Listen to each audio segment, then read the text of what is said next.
Welcome back, everyone. Today we're going to be discussing Lord of the Flies by William Golding and why you should read it. If you haven't already, this book was published in 1954.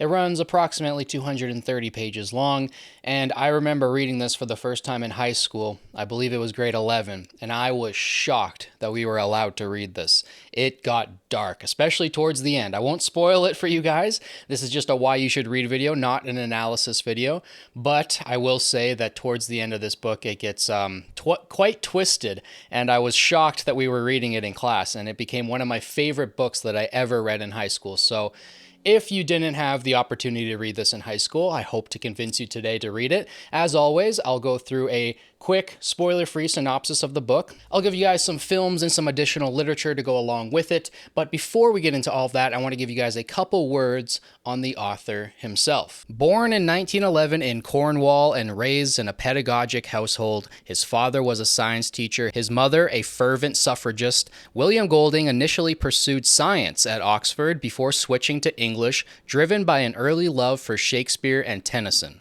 During World War II, he served as a naval officer involved in the Normandy landings, an experience that seared his view of human nature and later became the moral backbone of his fiction. After the war, he worked as a teacher and a playwright, absorbing invaluable insights into youth and social organization. When Lord of the Flies finally emerged in 1954, thanks to Monteith's editorial revisions, it both startled and captivated readers, launching his career.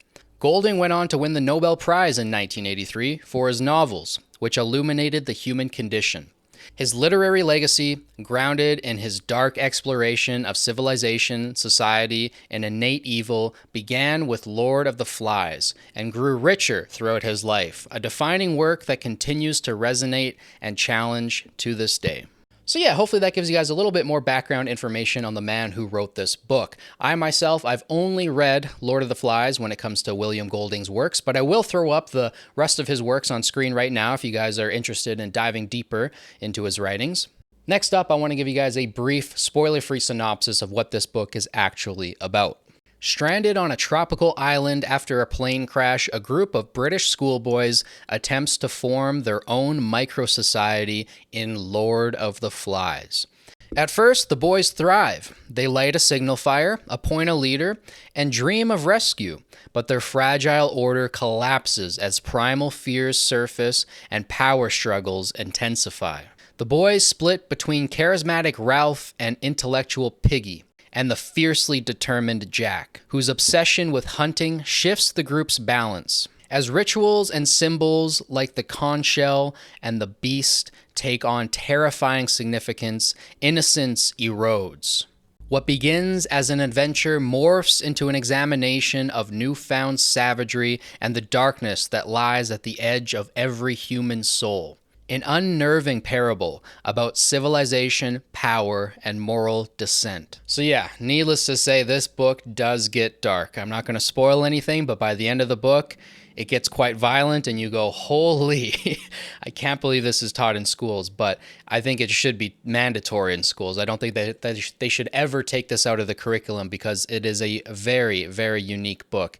It is so powerful in how it explores the human shadow, especially in young men, young boys. In this story, it's little boys who are exploring their shadows and finding just how violent they can actually become. So I think every young man, every young human being, but every young man in particular needs to read this book. I think it's an important lesson to learn, like just how violent and savage you can get when there's no rules and when you have to recreate everything from the ground up and when you're left alone with just other men. There's no women to kind of balance out society. There's so many different angles I could pick apart this book with, but I don't want to spoil anything. And I will do a full book analysis video on this book. We'll take an hour or two and we'll pull it apart, pull apart the themes, the psychological depth, and we'll have some fun with it because, like I said, this was probably my favorite book I read all throughout high school. Maybe only second to 1984, but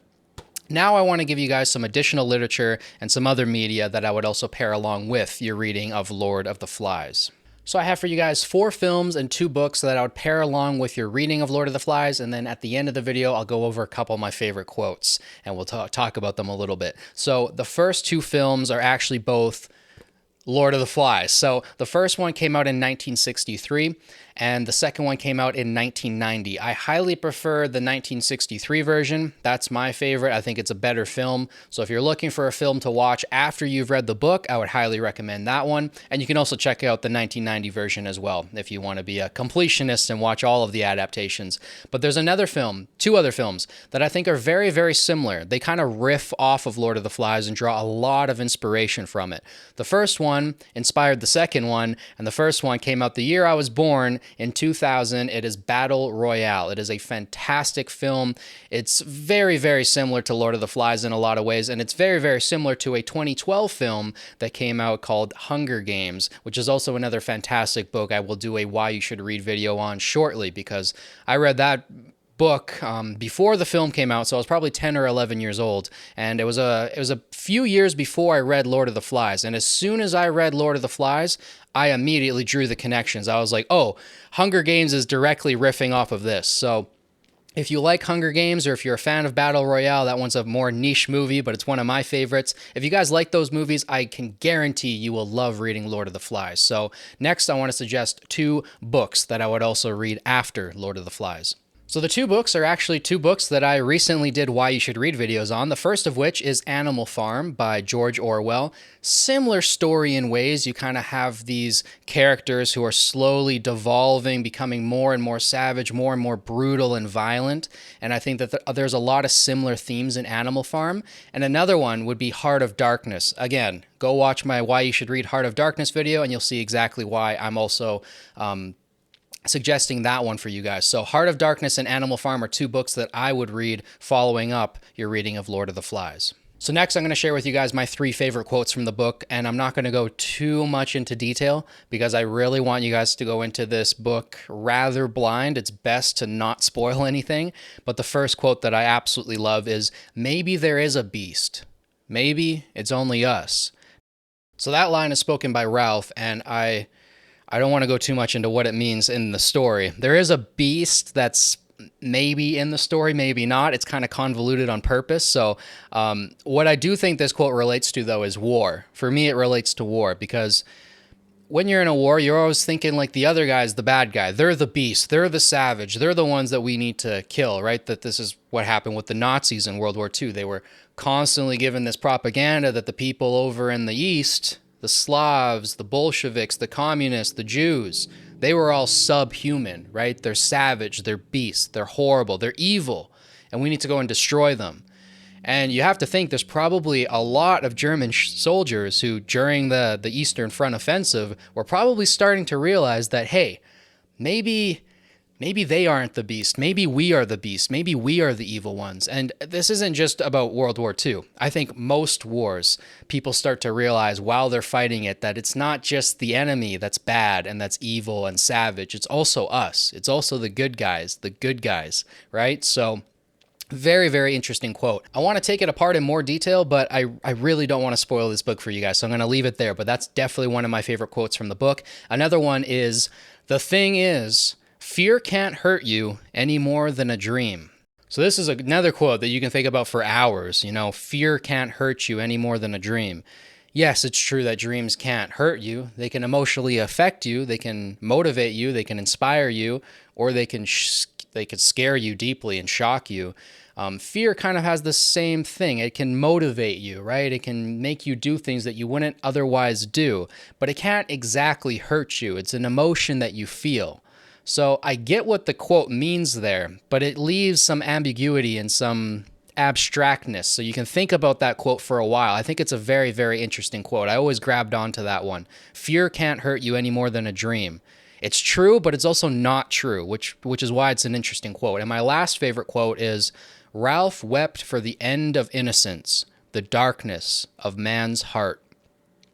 So I'm not going to speak on that quote because it relates directly to something that happens towards the end of the book. And I'm going to let you guys get to that quote on your own and see why it's so powerful for me. But that's probably my favorite quote from the whole book. It's it's powerful when you first read it. So I love this book so much. It was like one of the first psychological horror books I ever read in my life. And I was so shocked that we were actually given it in our curriculum for English language arts. And I remember finishing it. We watched the movie, and I was thinking about it for like weeks on weeks, and I've been thinking about it ever since I first read it. But it was one of those books that really changed me and had a huge impact on me. So if you did not have the privilege of reading this in high school or reading it in university, please go out, pick up a copy, read it. I believe there's a free audiobook on YouTube if you guys are audiobook listeners. But if you guys go out and you read it for the first time, come back to this video and let me know what you guys thought about it, because it's one of my favorite books of all time. So I'd love to discuss it with you guys.